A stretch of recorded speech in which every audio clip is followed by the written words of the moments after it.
Bel bonsoir tout le monde. Je peut-être fait pour nous réaliser que ça qui j'ai fait, mais ça pas fait pour ces choix nous qui mettent.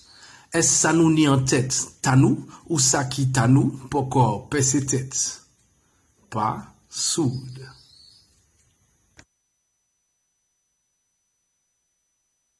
Et belle bonsoir, mon esprit que vous êtes bien. C'est le rendez-vous hebdomadaire. Bienvenue dans votre émission Tchou pour tête.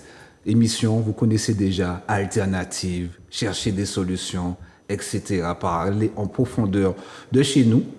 On a commencé depuis quelques semaines avec l'éducation et on continue encore aujourd'hui. Saïd Elouich. On est là tranquillement. Bonsoir aux téléspectatrices, téléspectateurs. Eh bien, comme je le disais, on a commencé le volet avec l'éducation nationale et les manquements, les limites. Ensuite, on a parlé dédicace à Madame Grosjean, on a parlé de l'éducation afro-caribéenne. Et ce soir, nous allons parler de l'école alternative. C'est bien ça? Oui, c'est bien ça. Alors, avant de commencer, je voulais quand même préciser que le jeudi 1er février, il y a une grève des enseignants, des personnels en tout cas de l'éducation nationale, pour plusieurs raisons. Concernant l'Académie de Martinique, à la rentrée prochaine, donc 2024, septembre 2024, il y aura 119 postes qui seront supprimés d'enseignants. Donc, non, 119 postes supprimés, je vais détailler, 55 dans le premier degré, 60 dans le second degré et 4 chez les administratifs. Bon, évidemment, la raison évoquée en tout cas par le rectorat, c'est que étant donné qu'il y a une baisse démographique et qu'il y a moins d'enfants dans les classes, donc ça sert à rien de garder des enseignants, donc autant supprimer des postes. Évidemment que nous, on s'est déjà opposé à cela, on en a déjà discuté dans la première émission sur les limites, en expliquant que ça c'est toujours pour être dans un rapport de coût. Comme en fait il y a moins d'enfants, donc on enlève des enseignants, comme ça fait moins de masse salariale. Sauf que on estime que, étant donné la situation et les rapports qui sont faits sur l'éducation nationale en Martinique, en tout cas, on considère en fait qu'il faudrait peut-être envisager de faire de la qualité et de garder les enseignants en poste pour qu'ils puissent justement avoir une meilleure qualité de travail et justement diminuer le nombre d'enfants par classe, par exemple. Donc il y a cela, il y a le fait que les AED, assistants d'éducation, et AESH, donc ça c'est les accompagnants d'élèves en situation de handicap, leurs salaires ne sont pas revalorisés depuis un certain temps. On sait très bien qu'il y a l'inflation, qu'il y a beaucoup de matières premières les coûts ont flambé. Et en fait, eux, ils n'ont pas eu de revalorisation salariale. Et il faut bien préciser que sans ces professionnels, c'est compliqué de faire l'inclusion scolaire, parce que je signale quand même que c'est une obligation de l'éducation nationale d'inclure les personnes en situation de handicap, les enfants, et de leur permettre d'avoir un accueil qui est satisfaisant. Et les assistants d'éducation, donc ça c'est un poste qui est très dévalorisé, en tout cas on n'en parle pas beaucoup, mais concrètement, un collège et un lycée ne fonctionnent pas sans AED, sans assistant d'éducation. C'est eux qui s'occupent justement de la sécurité des élèves, du fait que le changement de salle, etc. se passe bien, que le fonctionnement de l'établissement se passe bien, que l'administratif, c'est eux aussi qui le font, c'est eux qui font les permanences pendant les vacances. Bref, on minimise beaucoup le travail d'un assistant d'éducation, sauf qu'en fait, c'est un rouage en fait qui est important. Donc, ils font justement cette grève-là pour revaloriser leur salaire et que leur statut en fait soit reconnu comme fonctionnaire, parce que pour l'instant, ce n'est pas le cas. Et ce qui fait que ça crée un grand roulement en fait dans les établissements, et ça n'arrange pas en fait la situation des établissements qui doivent toujours en fait chercher à remplacer ces professionnels qui ont déjà créé du lien avec les enseignants, avec les professionnels, qui ont déjà créé du lien avec les élèves. Bref, ça fait une instabilité chronique. Donc voilà, ça prouve en fait que cette institution est toujours en crise, que les enseignants continuent en fait à gréver pour que la situation s'améliore, mais on voit bien en fait qu'en face, le rectorat n'en a que faire. Il reste toujours sur sa logique de coût plutôt que sa logique éducative. Et c'est souvent qu'ils sont contractuels, c'est des contrats qui sont renouvelés tous les 2 ans. C'est pas forcément aussi des contrats qui sont dans la durée également. Oui, d'où le fait justement de les revaloriser, de les mettre en un statut de fonctionnaire, où au moins leur poste sera assuré. Là, effectivement, ils sont sur des statuts précaires, qui fait qu'à la fin des 2 ans, ils sont pas forcément sûrs qu'ils vont continuer à travailler. Donc, à la base, c'était prévu pour des étudiants, pour qu'ils puissent continuer à faire leurs études et ensuite trouver un emploi dans l'éducation. Sauf qu'en fait la situation a évolué. Aujourd'hui, c'est pas forcément ce profil d'adultes qui sont dans les établissements aujourd'hui. Donc en fait, ils sont dans une situation qui est précaire. Donc étant donné leur importance, ce serait bien en fait de les valoriser. Et c'est vraiment partout. On parlait des écoles, également dans les CESAD.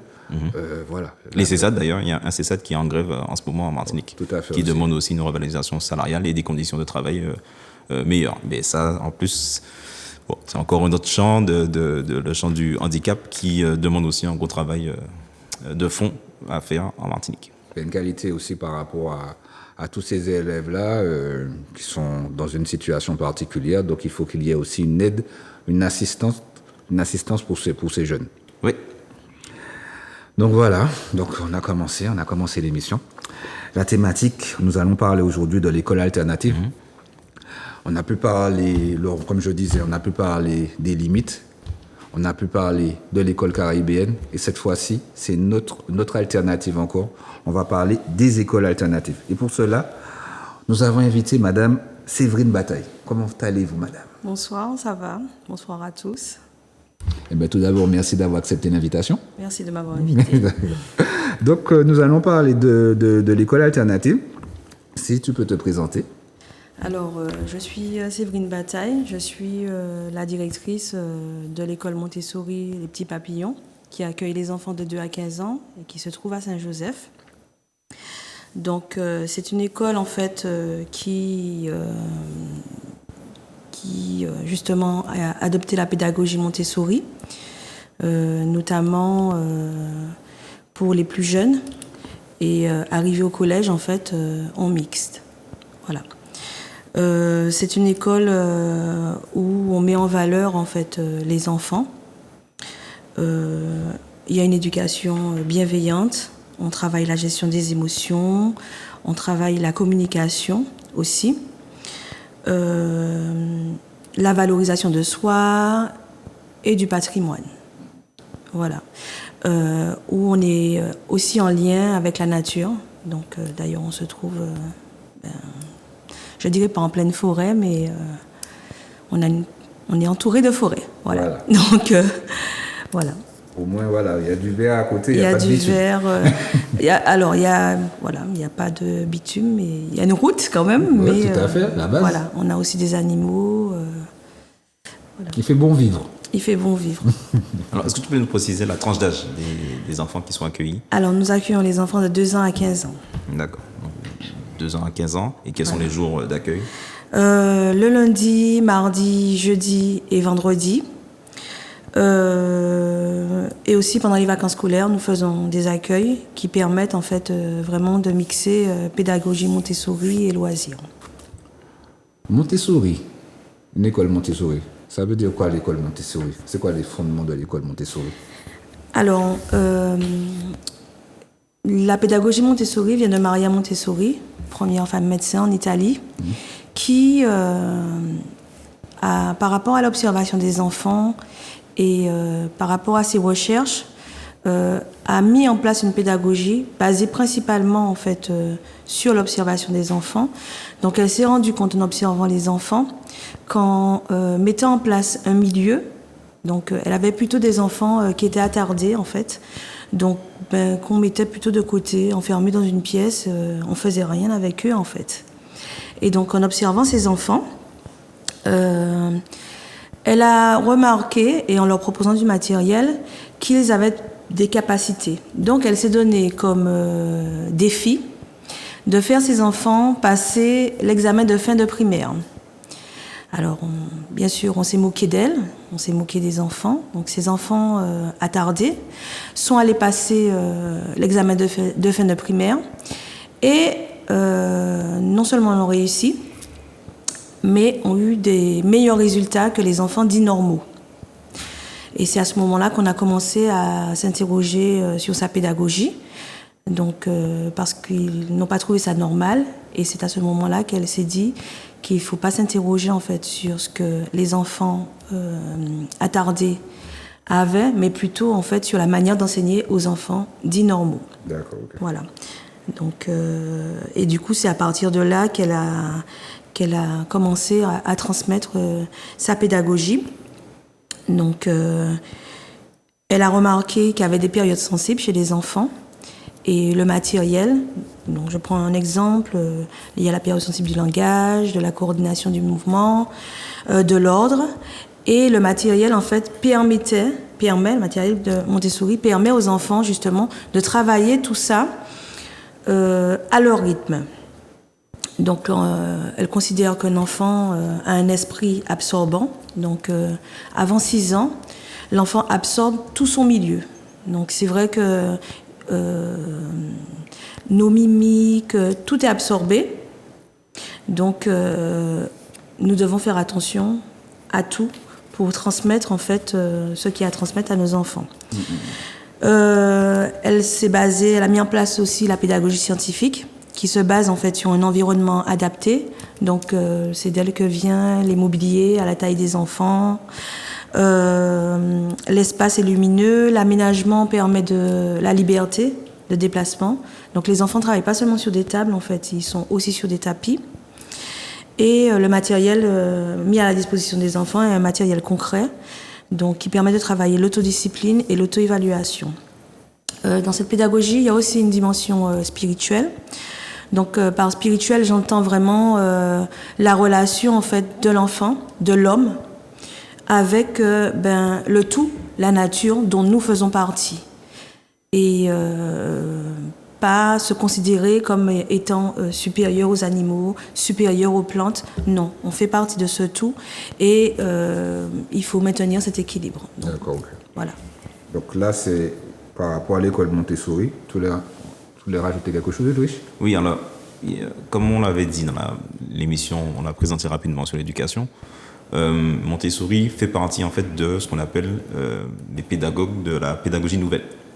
Donc en fait, elle a apporté en fait un ensemble d'éléments, notamment ce qu'elle a dit. Elle a révolutionné en fait notamment le côté sur le matériel que les enfants ont à leur disposition et la taille du mobilier qui est adapté aux enfants. En fait, c'est le changement où on passe des savoirs qui sont captés par que les enseignants ont le savoir qui le transmettent aux enfants, ou c'est basé plutôt sur comment les enseignants vont transmettre cela aux enfants. On est passé de cela, de cette vision-là autoritaire et verticale de l'adulte vers l'enfant, à une position où l'enfant, en fait, on se centre sur lui et ses besoins. Et à partir de là, justement, c'est ce qui a fait que, à travers ses études, parce que c'est pas juste, elle s'est mise avec des enfants et elle a commencé à mettre en pratique sa méthode. C'est que, comme elle l'a dit, elle a travaillé pendant 2 ans, je crois, avec les enfants en situation. Oui, elle a travaillé pas mal de temps. Et pendant ce temps-là, elle a mis en place ce qu'on appelle une observation scientifique qui lui a permis de créer ces outils-là qui sont adaptés pour les enfants. Et aujourd'hui, on voit en fait les résultats en fait de cette pédagogie-là, encore une fois, qui est centrée sur l'enfant. Donc, c'est quelque chose qui est très méconnu. On en entend beaucoup parler, certes, mais on ne sait pas vraiment en fait dans quel contexte ça s'est créé, qu'est-ce qu'elle apporte comme révolution en fait à ce moment-là, parce qu'en fait aussi, Madame Montessori fait des voyages dans le monde entier où elle fait des conférences où elle justement présente aux pédagogues sa méthode et en fait les conséquences qu'il y a sur les enfants, ce qui fait en fait que c'est reconnu dans le monde entier. C'est par son travail et les résultats en fait qui sont concrets dont on va continuer à parler. Donc il faut bien le préciser parce qu'elle est méconnue, en tout cas dans le grand public, connue en tout cas des professionnels, ça c'est clair et net, mais dans le grand public il y a encore beaucoup de préjugés qu'il faut combattre par rapport à ça. Il faut bien préciser le contexte sur Madame Montessori. D'accord, ok. Et du coup, est-ce que tu peux nous dire pourquoi tu as créé cette école? Cette école, tout à fait. Alors, j'ai créé cette école pour plusieurs raisons. Donc, mon fils aîné, il n'a pas beaucoup profité de l'école, vu le temps de mise en place, parce que ça a quand même mis 5-6 ans vraiment pour mettre le projet en place, me former, puisqu'entre-temps, j'ai découvert la pédagogie Montessori. Je cherchais quelque chose d'autre. Voilà. Par rapport aussi au fait que, ayant enseigné en classe traditionnelle, je me suis rendu compte que, par rapport aux moyens qu'on nous donnait, donc je faisais des remplacements, mais par rapport aux moyens qu'on nous donnait, c'était compliqué d'avancer en laissant en fait des enfants qui avaient des difficultés derrière. Et du coup, à l'époque, je devais passer le concours, donc je l'ai pas eu. Et je m'étais dit que je l'ai ou que je l'ai pas, en fait, ce que je vais faire, je vais créer ma propre école. Et donc du coup, quelques années plus tard, j'ai créé ma propre école où on avance au rythme des enfants. D'accord. Est-ce que tu as des critères d'admission pour les enfants dans ton école? Je n'ai pas... Alors, les seuls critères d'admission, c'est vraiment d'adhérer à la pédagogie Montessori. La coéducation, qui est très importante, parce qu'en fait, on peut pas mettre son enfant à l'école et attendre en fait que ce soit l'école qui fasse tout. Et l'adhésion au règlement intérieur. Donc tout ce qui est respect, tout ça. Voilà. Le coût est important pour entrer dans une école de Montessori? Alors, il y a un certain coût. Pour les plus jeunes, c'est à peu près 4 800 € l'année, sans compter les frais d'inscription. Et les collégiens aussi. 3 800 € l'année à peu près pour un enfant de 3 à 12 ans. C'est vrai que on n'est pas aidé. Donc du coup, ce sont les parents qui financent ce qui est à financer pour l'école. Surtout par rapport aux activités également, par rapport à toutes les activités. Voilà, que vous proposez. par rapport aux activités qu'on propose. Donc c'est vrai qu'on a des langues, on a pas mal de langues, donc de l'anglais, de l'espagnol, du portugais, de la langue des signes. Voilà, on a quelqu'un qui travaille en fait la nature à partir des arts plastiques. Donc elle fait découvrir tout ce qui est nature, tout ce qui est fruits et légumes de chez nous. On a une thérapeute aussi qui vient, qui travaille tout ce qui est gestion des émotions. Donc c'est vrai que le coût est assez... Une sophrologue ou quel genre de thérapeute? Non, alors elle travaille par rapport... alors elle est coach. Et elle travaille avec une méthode avec les plus jeunes, avec des kumoshi en fait, qui permettent, ça c'est un matériel pédagogique, donc c'est des petites peluches, qui ont vraiment le rôle en fait dans le fait de parler, de permettre à l'enfant de parler. Et elle travaille du coup la gestion des émotions, les conflits, si l'enfant a un mal-être, la confiance en soi, voilà. Donc, ok. Mais d'ailleurs, justement, par rapport au matériel éducatif, on voit que tu en as amené. Est-ce que tu peux nous présenter le matériel que tu utilises? Alors, le matériel Montessori permet vraiment de passer du concret pour aller à l'abstraction. Donc, avant de présenter le matériel, il y a du matériel naturel, donc qui sont les arbres, les animaux, tout ça. Et donc, à partir de l'observation, donc nous, on a un espace fermé à l'école, et à partir de l'observation de ce que nous avons à l'école, on part du concret pour aller vers l'abstraction. Et l'abstraction, en fait, c'est la leçon qu'on finit par copier. Et voilà. Donc, alors ici, en fait, ce matériel, je ne sais pas si... C'est bon, il a fait le plan. Comme ça. Voilà, c'est bon, parfait. Voilà. C'est pour présenter la banque. Voilà. La banque? La banque. Alors la banque, en fait, c'est du matériel de mathématiques qui permet d'aborder les 4 opérations, le système décimal et les 4 opérations. Alors ici, on a les unités, les dizaines, les centaines. Attention, je vais montrer juste en dessous. Voilà. Voilà, les centaines et les 1000. D'accord. Donc ça, c'est pour présenter la banque. Et ça va avec ce matériel, qui sont des étiquettes. Donc, les unités sont en vert, les dizaines sont en bleu, les centaines sont en rouge, et là, les 1000 sont en vert parce que ce sont des unités de 1000. D'accord, ok. Voilà. Donc, quand on aborde vraiment le système décimal, on aborde d'abord avec le matériel concrètement, et ensuite, petit à petit, on se détache du matériel. Donc, on a d'autres matériels qui permettent en fait de passer petit à petit à l'abstraction. Alors, pour faire des opérations, par exemple, là, j'ai 4 unités. L'enfant va chercher à la banque, donc il y a un plateau avec plein de matériel comme ça. Il va aller chercher 4 unités. Ensuite, il va aller chercher 6 dizaines, donc 6 choses comme ça. 3 centaines, donc 3 comme ça. Et puis 2000, 2 cubes. Et donc quand on fait les opérations, je prends un exemple, si on fait l'addition, il va chercher tout ça, additionner, c'est mettre ensemble, il met tout ensemble et on commence à compter les unités, les dizaines, les centaines et les 1000. Et donc, à la fin, l'enfant met ensemble et donne le résultat de l'opération. Voilà, donc c'est vraiment réfléchi. Une certaine logique. Franchement, je trouve que le matériel est extraordinaire en fait. Voilà, quand j'ai découvert, c'était vraiment, c'était comme si c'était magique en fait, parce que c'est vrai que quand j'étais à l'école, j'avais beaucoup de difficultés, ne serait-ce qu'en maths, et j'aimais pas les mathématiques. Mais là, les enfants, en fait, dès la maternelle, donc c'est un matériel qui est utilisé en maternelle, dès la maternelle, et donc qui est utilisé aussi pour des enfants qui arrivent en pédagogie Montessori, c'est-à-dire on reçoit des enfants qui ont 6 ans, 7 ans, voilà.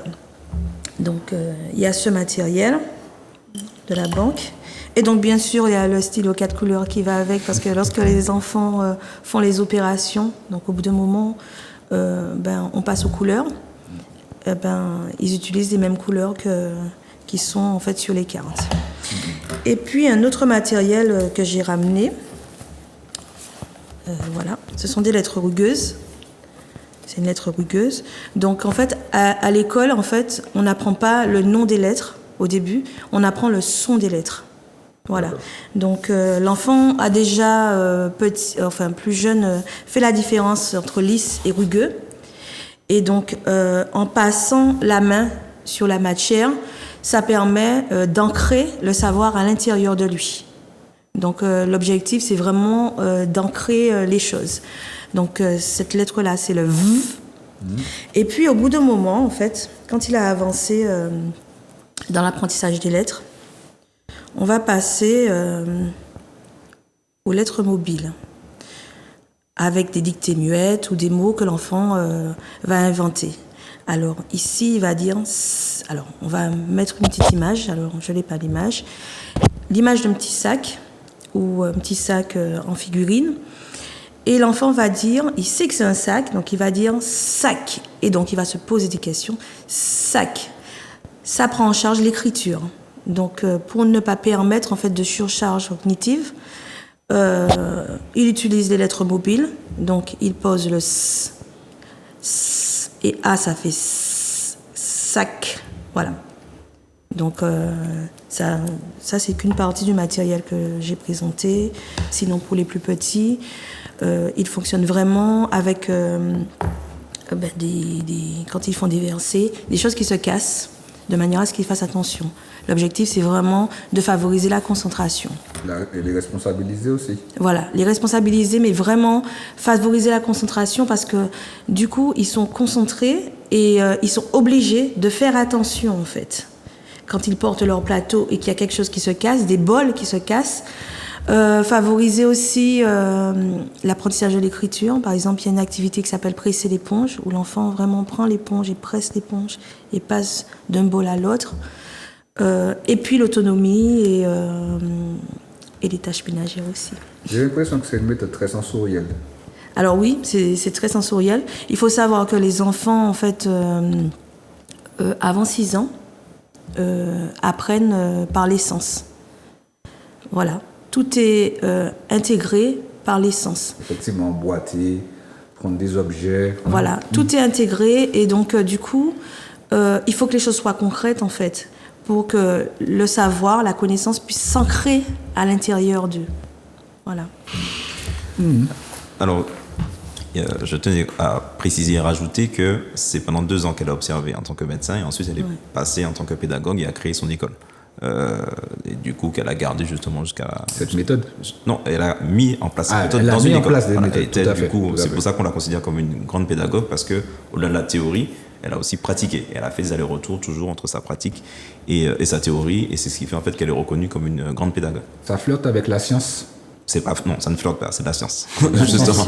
C'est pour ça que je précisais le fait qu'elle a observé pendant 2 ans, ça lui a permis d'avoir l'idée de créer l'école, et ensuite quand elle a créé l'école, elle a mis en place des outils pédagogiques qu'elle a fait vérifier tout le temps en faisant des allers-retours avec ses pratiques et sa théorie, et les théories en fait des autres personnes qui sont autour d'elle à ce moment-là, parce qu'elle est rentrée à un moment donné dans la ligue de l'éducation nouvelle, donc elle fréquentait d'autres pédagogues, et en fait, ces méthodes qu'elle a mis en place, c'est scientifique. Et aujourd'hui, les neurosciences, par exemple, confirment beaucoup de choses qu'a mis en place Maria Montessori. Et en fait, les résultats sont là. Et comme elle l'a dit, le fait de passer du concret à l'abstrait, ça va à rebours de la pédagogie traditionnelle, qui part surtout de l'abstrait, qui peut aller vers le concret et des fois même ne va pas vers le concret. C'est ce qui fait en fait. Surtout au collège. Je constate que c'est plus au collège quand il y a vraiment des manipulations et autres. Il y a ça un peu à la maternelle, mais c'est pas. Et ça s'appelle pédagogie scientifique. Exactement. Voilà. Donc c'est vraiment quelque chose de scientifique. D'ailleurs, il y a des préjugés du coup sur la pédagogie Montessori où on dit par exemple que les enfants sont en liberté totale et que en gros c'est l'anarchie pas dans le sens politique mais dans le sens bordel. Qu'est-ce que tu peux répondre à ce premier préjugé? Au-delà de roi, de ce qui est vraiment voilà, ils font ce qu'ils veulent. Font ce qu'ils veulent dans. Alors effectivement, il y a des préjugés qui disent que les enfants font ce qu'ils veulent. Il faut savoir que la pédagogie Montessori se base sur les périodes sensibles de l'enfant. Donc l'enfant ne fait pas ce qu'il veut. Il a effectivement une liberté. Donc il y a du matériel exposé sur des étagères. On lui présente le matériel quand on sent qu'il est prêt à l'accueillir. Donc avant ça, il n'a pas le droit de toucher ce matériel. Il a le droit de toucher que le matériel qu'il est prêt à accueillir. Donc il y a déjà un cadre. Et en fait, je dirais que la liberté, c'est vraiment la liberté, mais la liberté à l'intérieur d'un cadre. Et effectivement, il peut passer énormément de temps sur un même matériel. C'est parce qu'en fait, il est en train de travailler quelque chose. Et donc, on le laisse travailler ce qu'il a à travailler. Ce qui est compliqué, c'est vraiment, en fait, avec les enfants qui viennent du système traditionnel, parce que eux, ils ont du mal à gérer cette liberté. Donc là, on est quand même obligé de guider un peu. Mais l'enfant travaille quelque chose. S'il retravaille plusieurs fois le matériel, je ne sais pas si parmi vous, il y en a qui ont des enfants, en fait, vous allez remarquer quelquefois que l'enfant, c'est comme une obsession, utilise tout le temps le même jeu et refait tout le temps la même chose. Et donc, le matériel Montessori, c'est pareil, en fait. Et du coup, ça lui permet de développer ce qu'il a besoin de développer au moment précis. Et une fois que la période sensible est passée, l'apprentissage va être beaucoup plus difficile. Donc, c'est pour ça qu'il est beaucoup plus libre, en fait, de manipuler le matériel. Voilà. Par rapport aux préjugés aussi, c'est vrai qu'on dit beaucoup que c'est une école où il n'y a que des gens qui ont les moyens qui y vont. Non. Il y a des parents qui n'ont pas de très grands moyens, mais l'éducation est un investissement. Donc en fait, ils font cet investissement. Il y en a qui économisent depuis la naissance de leurs enfants, en fait, pour mettre leur enfant en école Montessori. Donc voilà, du coup, je tords le cou à ce préjugé-là aussi. Ils sont conscients également du potentiel et des avantages de l'école de Montessori. Voilà, c'est ça. Et voilà, c'est une question de choix aussi. Et aussi, donc par rapport aux préjugés, notamment des personnes qui abordent des difficultés d'apprentissage. Alors, comme vous avez vu, le matériel est concret. On apprend même sans s'en rendre compte. Les enfants aiment beaucoup. Donc, il n'y a pas de difficulté d'apprentissage. Par contre, effectivement, on attire beaucoup d'enfants qui ont des difficultés d'apprentissage, donc avec lesquels on travaille, et qui, quelquefois, passent 1 an, 2 ans, qui sortent de l'école, qui ont quand même avancé, mais qui restent quand même, qui n'ont pas forcément le niveau qu'ils avaient, que devrait avoir un élève de leur âge, puisqu'ils sont déjà rentrés avec des difficultés d'apprentissage. Et là, on va dire, ah oui, mais il vient d'une école Montessori, c'est normal. Non, c'est un enfant qui était déjà en difficulté. Par contre, nous avons des enfants en fait, qui commencent tout petits, donc qui commencent dès 2 ans, 3 ans, et qui n'ont pas de handicap. Voilà. Et qui, bien au contraire, nous, ce qu'on a constaté, c'est qu'ils avaient à peu près 1 à 2 ans d'avance, voire plus pour certains, mais ça dépend vraiment des enfants. Alors je dirais, des enfants qui n'ont pas de handicap, non, il n'y a pas de difficulté d'apprentissage. Donc, comme j'expliquais, avant 6 ans, il y a beaucoup de choses qui se jouent. Donc, un enfant qui a commencé Montessori avant 6 ans a beaucoup plus de chances, en fait, d'être plus en avance, puisque la preuve, la lecture... le matériel que j'ai présenté là, c'est du matériel de maternelle. D'accord. Okay. Donc, voilà, on utilise en primaire parce que on a des enfants qui viennent de l'extérieur, mais c'est du matériel à la base de maternelle. Donc du coup, forcément, les enfants, on va à leur rythme. Et du coup, ils sont un peu plus en avance par rapport au fait enfin, je ne vais pas dire en avance, je ne fonctionne pas avec le terme en avance, mais par rapport aux critères en fait de l'éducation nationale, c'est pas la même chose. Et donc, il y a autre chose aussi. Au-delà de la pédagogie, donc ça c'est surtout pour les plus grands, par rapport à l'apprentissage, comme je disais, on fait de la coéducation. Et vous avez aussi des parents, en fait, qui, une fois qu'ils payent une école privée, après, en fait, pour eux, il n'y a plus rien à faire et qui se déchargent, en fait. Donc, au-delà de la pédagogie, il y a aussi l'investissement du parent. Par exemple, l'enfant est en train d'apprendre à lire, pour la lecture. Et donc, quand je parlais de critères et autres, c'est ça, j'ai déjà eu une maman qui m'a dit, je dis, effectivement, il faut le faire lire le mercredi, et le week-end, elle m'a dit « Ah, mais on n'a pas le temps, voilà. » Et donc, ça, c'est important aussi. Et quand l'enfant est plus grand, il y a aussi la volonté de l'enfant aussi. Voilà. Donc, nous, on a des adolescents et il n'y a pas que la pédagogie. Il y a aussi l'investissement de l'enfant. Arrivé à l'adolescence, il y en a qui sont un peu... qui n'ont pas envie de faire grand-chose, surtout ceux qui sont pas passés par là petits, en fait.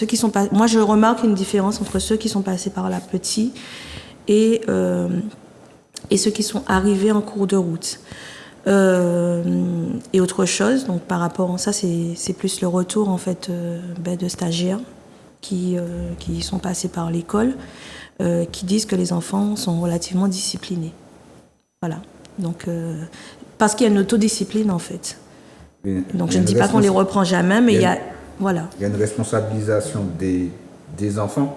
Oui. Vous les apprenez à se responsabiliser. À se responsabiliser aussi. Donc, effectivement, ils débarrassent la table, ils nettoient les tables, ils passent le balai, ils rangent. En fait, tout ce dont on a besoin, les règles de vie. Et c'est vrai que, même si nous, en tant qu'adultes, le soir, on refait le nettoyage et le matin, puisqu'on fonctionne beaucoup à l'extérieur. On a beaucoup d'espace extérieur.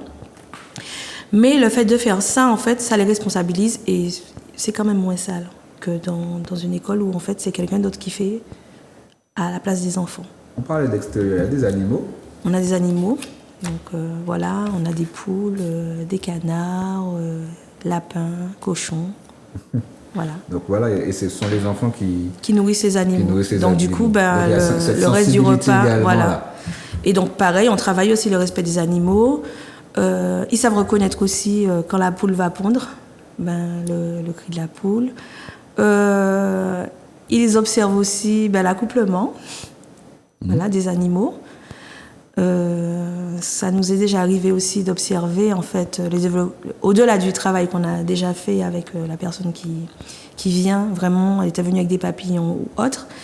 Mais ça nous a déjà arrivé de s'arrêter de travailler parce qu'en fait, il y avait des petits papillons oranges qui avaient fait leur chrysalide au plafond. Et donc, ils ont vu vraiment le papillon sortir en fait de la chrysalide. Et c'était extra.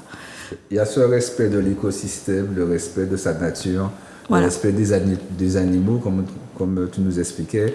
Il n'y a pas de hiérarchie. Alors, il n'y a pas de hiérarchie. L'adulte est là pour guider, mais aussi quand même pour mettre le cadre, en fait. Voilà, pour mettre le cadre. Donc, on est une école bienveillante, oui, mais on fait quand même attention à mettre le cadre et que les enfants ne fassent pas non plus ce qu'ils veulent. Donc, ils savent qu'il y a un cadre. Voilà. Donc, effectivement, alors maîtresse... on ne nous appelle pas maîtresse, on ne nous appelle pas maître. Alors, ça dépend des enfants. Ils m'appellent Séverine. Ils appellent les enseignants. Il n'y a pas de vouvoiement? Non, il n'y a pas de vouvoiement. Que du tutoiement. D'ailleurs, comment ça se passe avec les enfants en situation de handicap? Alors, il y a plusieurs types d'enfants en situation de handicap. Donc, il y a des enfants qui sont en situation de handicap. Et c'est vrai que le fait d'être dans une plus petite structure, le fait d'avoir le matériel et autres, ça va. Il y a d'autres enfants en fait qui ont besoin d'une AESH et qui, comment dire ça, donc ils ne l'ont pas tout le temps. Donc on fait vraiment en fait de l'inclusion. Moi je considère qu'on est tous différents et que les enfants dits en situation de handicap ont des différences en fait. Comme nous, vous avez des enfants qui sont un peu plus hypersensibles. On ne va pas dire que les enfants qui sont hypersensibles sont en situation de handicap. Donc par rapport à ça, on va faire attention à la manière dont on parle à tel ou tel enfant. Et c'est vrai qu'il y a sur l'école effectivement une AESH donc, qui s'occupe de 2 enfants, donc un certain matin et l'autre l'après-midi, qui est payé en fait sur certaines heures par les parents. Et je dis bien par les parents parce que je trouve ça désolant. Parce que c'est vrai que dans l'éducation nationale, les enfants, bon, ils n'ont pas toujours la ESH, mais en fait, on ne finance pas. C'est-à-dire que la ESH, normalement, est financée par la MDPH, je crois, qui donne au rectorat. Sauf que là, le handicap de l'enfant est bien présent. Parce que, je prends un exemple, on a un enfant autiste. L'handicap est bien présent, sauf que c'est pas pris en charge en fait. Voilà. Donc, et malgré ça, quand même, il y a des parents qui font le choix parce que justement, il y a cette inclusion-là. Il y a le fait que, comme c'est plus petit, on puisse mettre en place certaines choses. Je prends un exemple. Un enfant autiste, des fois, il aura besoin en fait d'un espace à lui où il peut se retrouver tout seul. Et donc ça s'est mis en place. Il y a beaucoup d'échanges avec les parents. Par rapport à l'enfant, dans la connaissance de l'enfant, qui pour moi je trouve que c'est important en fait. Donc voilà. Et donc les enfants font quand même attention à l'enfant en fait qui est différent. Et je dirais même en fait qu'il, pour certains, alors on a un petit aussi qui a un handicap. Et c'est vrai que les enfants sont à l'écoute, ils sont à l'écoute de ses besoins, ils le maternent, voilà. Donc c'est vraiment, c'est une petite famille. Je constate aussi que c'est une autre manière, d'enseigner, parce que tu étais dans une école traditionnelle, et se retrouver dans une école Montessori, ça n'a rien à voir dans la pédagogie. Alors effectivement, j'ai fait des remplacements, pas mal de remplacements en école traditionnelle, et effectivement, j'ai travaillé en tant qu'animatrice aussi, j'ai travaillé en tant qu'ADSEM, donc, et c'est vrai que ça n'a rien à voir en fait. Ça n'a rien à voir. Là, on fait plus confiance à l'enfant. On fait plus confiance à ses capacités. Je prends juste un exemple. Le simple fait de donner à un enfant quelque chose qui se casse, parle en fait. On te fait confiance. On sait que tu es capable de le faire. On croit en toi. Voilà. Donc effectivement, c'est une autre vision par exemple du handicap. Parce que comme elle l'a dit, il y a une partie spirituelle qui veut que l'enfant fait partie d'un tout et il y a des parties en fait dans le tout. Donc chacun est un individu mais qui fait partie d'un tout. Ce qui fait que si on considère que la personne est juste différente, ça change les rapports. Que si on présente par exemple aux enfants le fait que en fait, tu as un enfant en situation de handicap qui va rentrer dans la classe à certains moments, ensuite on va le sortir parce qu'il ne peut pas vraiment rester avec nous, etc. Ça, c'est ce qui peut se passer dans le système traditionnel. Quand on renverse ça et qu'on fait l'enfant justement être intégré et partie intégrante de la classe tout en acceptant ces différences, présentant ces différences et présentant les différences de tous les enfants, parce que tous les enfants sont différents, là, forcément, ça change les rapports. Et les enfants, en fait, eux-mêmes comprennent. Il y a aussi cette vision-là de penser que les enfants ne comprennent pas ou ça les dépasse. Non, en fait, eux aussi, ils peuvent comprendre que, oui, on a un camarade qui a des besoins particuliers, on va s'adapter à lui. Comme lui, en fait, va s'adapter à nous. Et forcément, ça change les rapports. Et comme tu disais, ça fait que l'ambiance finalement dans l'établissement sera forcément différente de l'usine en école publique où ils sont 28, il y a un enfant en situation de handicap qui est accompagné d'un AESH ou AVS et les rapports vont forcément être différents parce que c'est pas le même cadre, pas le même contexte. Et qui sont souvent stigmatisés parce que j'ai des parents qui m'ont parlé en fait des situations où il y a vraiment eu du harcèlement, de la stigmatisation des enfants en situation de handicap. Après, ayant travaillé dans des grosses écoles où il y avait 200 enfants par exemple, je fais quand même attention. Donc, parce qu'au-delà de ça, on est quand même dans une société où il y a des attitudes, où dès qu'on est différent, en fait, voilà. Donc, c'est un travail de tous les jours. C'est vraiment un travail de tous les jours de changer, en fait, cette vision de la société parce que, voilà, on n'a pas forcément des parents qui sont dans ce même état d'esprit, hein. Donc, voilà. On en a la plupart, oui, mais on en a qui ne sont pas dans le même état d'esprit. Hein. Justement, parle-nous des rapports avec les parents qui n'ont pas le même état d'esprit. Excuse-moi, Richard.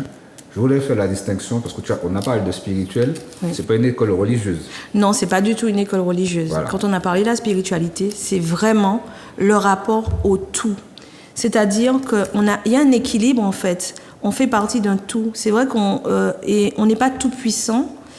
D'ailleurs, Maria Montessori a fait une leçon d'humilité avec un enfant. Et donc, il y a un ruban qui s'appelle le ruban noir. Et donc, elle a raconté en fait tout ce qui s'est passé en fait avant l'arrivée de l'homme. Et donc tout le ruban est noir et il y a un tout petit morceau qui est rouge pour montrer qu'en fait l'homme il existe que depuis ça de temps et que en fait il faut être humble en fait. Donc quand on parle de spiritualité, on parle vraiment du fait que de la relation avec le tout, avec les animaux, avec la nature dont on fait partie, les arbres, les fruits, voilà, le respect de tout en fait. Le respect de l'humain, le respect de l'écosystème. Le respect de l'écosystème, le respect aussi des objets, voilà. Donc oui, donc je disais quel est ton rapport avec les parents notamment qui ont leur propre a priori. Alors, il y a différents types de parents. Donc, il y a des parents qui... donc, c'est vrai qu'eux, ils ne restent pas longtemps. Parce que c'est vrai, comme je disais, il faut adhérer au règlement intérieur. Il y a quand même un respect à avoir. Donc, qui, pour eux, en fait, élèvent leurs enfants et ils leur laissent faire tout ce qu'ils veulent. Ils leur trouvent des excuses chaque fois qu'ils font quelque chose. Sauf que faire tout ce qu'on veut, ça veut dire aussi pouvoir faire mal à l'autre sans... voilà. Et donc, du coup, les rapports sont tendus avec ces parents-là parce qu'il y a un cadre qui est mis et s'il n'est pas mis, l'enfant finit par partir ou... on décide puisqu'on n'est pas en coéducation. Je parlais en fait vraiment de la coéducation qui est très importante dans l'école. Il y a aussi, comme je dis, des parents qui amènent l'enfant à l'école et s'attendent à ce que l'école fasse tout. Donc, et ça arrive beaucoup quand vous avez des enfants qui ont des handicaps, qui ont un retard. Sauf qu'il y a un travail aussi à faire, en fait. C'est pas que l'école qui fait tout. Le parent a aussi un travail à faire. Alors, oui, on travaille. J'évite de donner trop de travail à faire à la maison. Pour cette raison-là, pour que les parents puissent eux-mêmes prendre... comment dire ça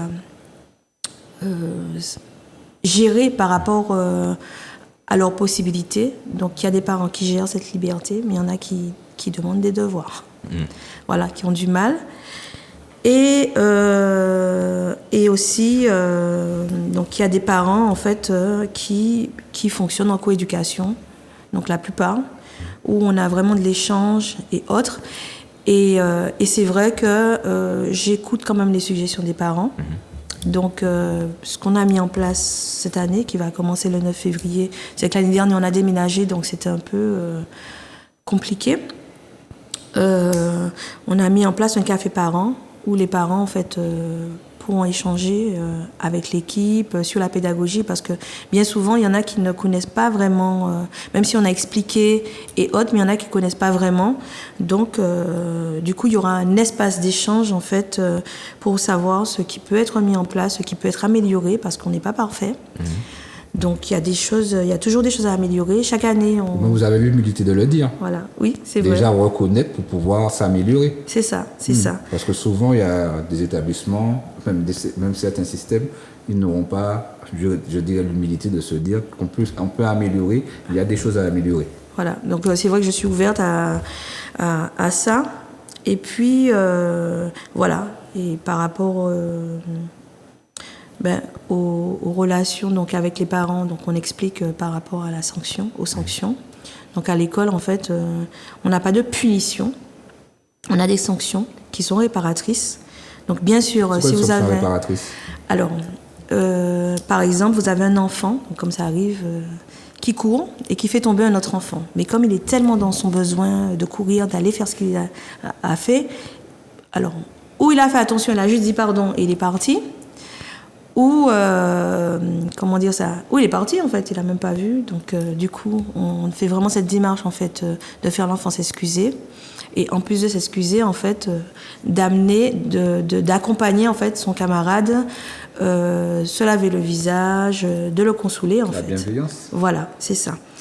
Donc, et aussi, si par exemple un enfant casse quelque chose, une chaise ou autre, donc on demande de réparer. Il y en avait une fois qui avait écrit sur la table, donc on avait demandé aux parents en fait de prendre du papier, et donc du coup elle était venue, elle avait poncé la table, voilà. Et puis bon, il y a aussi se poser pour réfléchir. Se poser sur une chaise pour réfléchir, ça veut pas dire qu'on te met à l'écart, ça veut juste dire que tu as fait quelque chose et je pense que tu as besoin de réfléchir. Une remise en question.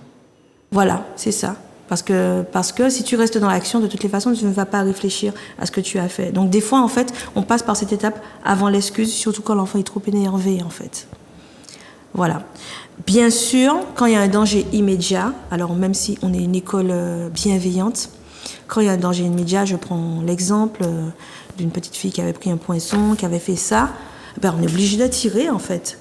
Ou de petits garçons qui avaient visé les testicules de notre, oui, on a tiré parce qu'en fait, il y a danger immédiat et il faut réagir immédiatement pour ne pas arriver à pire. Donc, voilà. Alors, quel est ton rapport, par exemple, avec les notes? Est-ce que tu notes les enfants dans ton école? Alors, je suis contre les notes. Donc, bien souvent, après, je pense que ça manque à certains parents. Et donc, du coup... je réfléchis. Ça dépendra des échanges. Alors, ça manque à certains parents, surtout les plus grands. Donc, ça dépendra des échanges, en fait, que j'aurai avec eux. Mais en fait, la note permet aux enfants de se comparer aux autres. Or, la pédagogie Montessori, c'est vraiment se dépasser soi-même, en fait. Et c'est vrai... Alors ça, je le remarque beaucoup quand j'accueille des enfants, en fait, qui viennent... des écoles traditionnelles, notamment pendant les vacances. Ah oui, moi je suis le meilleur de la classe, je suis... Et donc du coup, où tu es le meilleur, où tu es le moins fort. Alors vous avez des enfants qui vont lutter pour remonter parce que ce sera dans leur caractère, mais vous avez des enfants aussi qui de toutes les façons se disent je suis nul et je vais pas y arriver, et voilà. Et donc du coup les notes en fait produisent chez beaucoup cet effet-là. Donc on aura beau dire, c'est vrai qu'il y a beaucoup de parents qui parlent de Montessori, qui parlent aussi du fait qu'il n'y ait pas de notes, mais le système traditionnel, on y est tous passés en fait. On y est tous passés, aussi bien en réussite qu'en échec scolaire. Donc... Pour toi, est-ce que les notes, c'est pas une pression, une charge pour l'enfant? Ça dépend des enfants. Vous avez vraiment des enfants qui ont un esprit de compétition et qui vont... voilà. Mais pour la plupart, c'est une pression. C'est une pression parce qu'en fait, les enfants servent à satisfaire leurs parents. Et leurs parents, ils sont toujours contents en fait lorsqu'ils ont des bonnes notes. Il y a ce rapport à l'échec qui ne me plaît pas. Parce qu'en fait, pour moi, plus on échoue et plus on a des outils pour faire mieux. Sauf que dans le système de notes, en fait, quand l'enfant est bébé, quand il n'arrive pas à faire quelque chose, il tombe je ne sais combien de fois avant de marcher. On lui dit vas-y, on l'encourage, tout ça. Sauf qu'au fur et à mesure, il grandit. Et à partir du moment où on commence à mettre des notes, on ne l'encourage plus, en fait. On lui reproche d'avoir des mauvaises notes, en fait. Cette attitude-là qui permettait de faire grandir l'enfant, en fait, le fait redescendre parce que à la place des encouragements, en fait, il y a des reproches. Voilà. Je ne dis pas que tous les parents fonctionnent comme ça, mais à la place des encouragements, il y a des reproches. Mais les notes vont toujours intervenir dans la scolarité de l'enfant. À un moment donné, on est obligé. Voilà. Alors au collège, par exemple, surtout en 3e, je suis obligée de mettre des notes. Donc je suis obligée de faire des devoirs notés. parce que l'éducation nationale demande, Les résultats. quand on fait le passage en seconde traditionnelle, demande des notes qu'ils ne prennent pas en compte. Hein. Ils ne prennent pas en compte les notes, puisque pour retourner dans le système traditionnel, je rigole parce que je vois pas l'intérêt de demander des choses qu'ils prennent pas en compte. Les enfants doivent passer une évaluation. Donc, du coup, ils passent une évaluation. Et s'ils réussissent à cette évaluation, alors pour moi, c'est comme un examen, parce qu'en fait, une évaluation, on a aussi la possibilité de faire plusieurs fois. Donc, les enfants qui sont dans le public, ils passent plusieurs évaluations. Et c'est en fonction des notes qu'ils ont eues aux évaluations qu'on les fait passer dans la classe. Ça veut dire, vous pouvez très bien réussir une évaluation aujourd'hui, échouer à une évaluation aujourd'hui parce que vous êtes dans un état, et réussir à d'autres évaluations. Sauf que là, on leur laisse qu'une seule chance. Donc voilà. Est-ce qu'il y a des retours des anciens élèves qui étaient à Montessori, devenus étudiants ou bien adultes? Est-ce qu'il y a des retours de ces jeunes qui étaient avant dans cet enseignement-là? Alors, j'ai des retours... par rapport à mon école ou adulte, j'en ai pas, parce que c'est notre 8e année d'existence. Il y a pas mal de personnes, en fait, de célébrités, qui ont fait Montessori, notamment le créateur de Google, Apple, voilà. Et en fait, moi, je dirais que par rapport à ces personnes, en fait, il n'y a pas de limite, en fait. Les enfants, on ne les limite pas. On laisse le choix, on laisse leur créativité aller, et la possibilité d'aller au-delà de ce qu'on n'a pas. Je prends un exemple. Si on dit qu'un enfant est au CP-CE2, nous, on est obligé de mettre des classes, parce que le rectorat nous demande des classes. Mais si l'enfant est au CE2, il sera limité par le programme du CE2, alors qu'en fait, on avance. Voilà. Donc, et après, sinon, les enfants qui sont passés par l'école, donc j'ai eu des petits. Donc c'est vrai qu'il y a 2 cas où l'enfant a commencé à Montessori, donc avec une certaine autonomie et autres, et se retrouve en système traditionnel et donc ne s'adapte pas, puisqu'en fait, les petits, les maternelles, ils n'ont pas cette autonomie, on ne leur laisse pas l'autonomie. Par exemple, tout le monde va aux toilettes en même temps, en fait. Mais même nous, en tant qu'adultes, on n'attend pas que tout le groupe soit prêt pour aller aux toilettes. Même pendant si on est en formation, on s'éclipse, on va faire ce qu'on a à faire et on revient, en fait.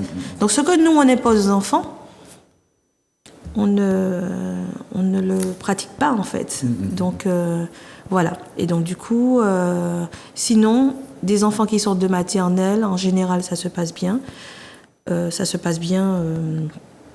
Puisqu'ils sortent avec un peu d'avance.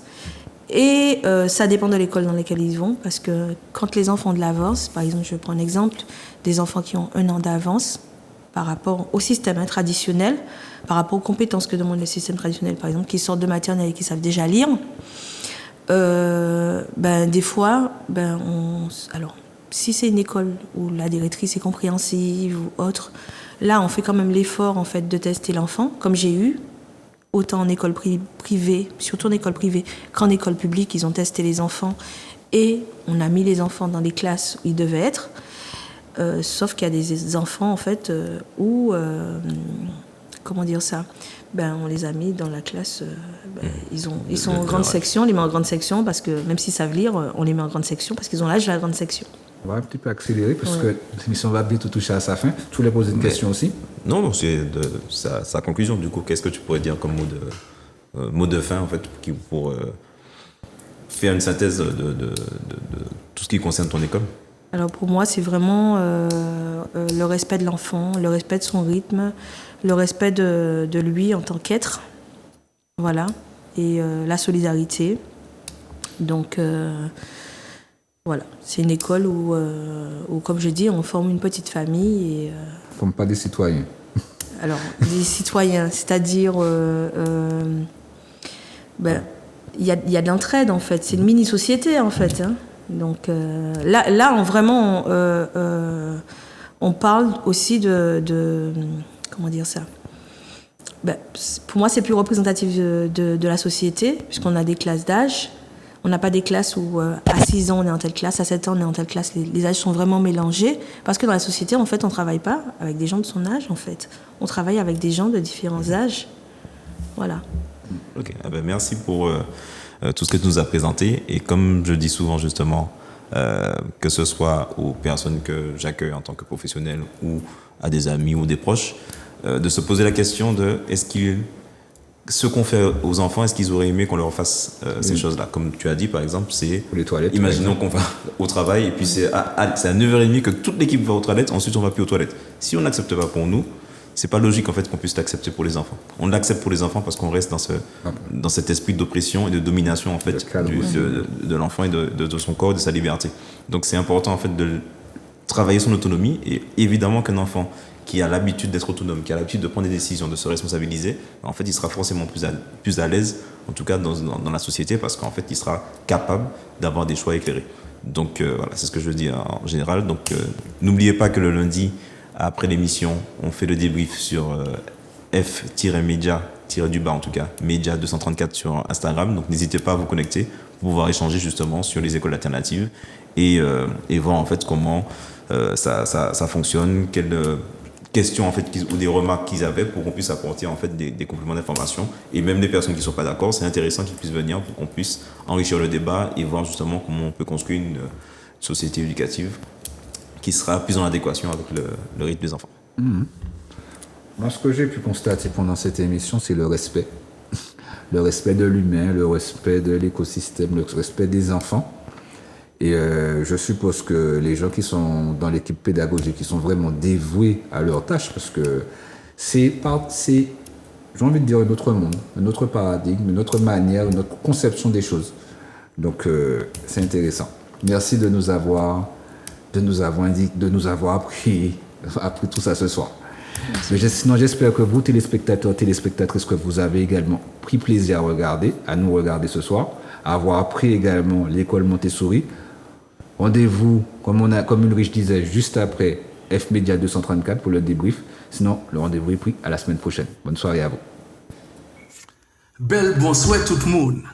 Tu peut-être fait pour nous réaliser que ça qui j'ai fait, mais ça pas fait pour ces choix nous qui mettent. Est-ce ça nous ni en tête, ta nous, ou ça qui ta nous, pour qu'on pèse tête? Pas soude.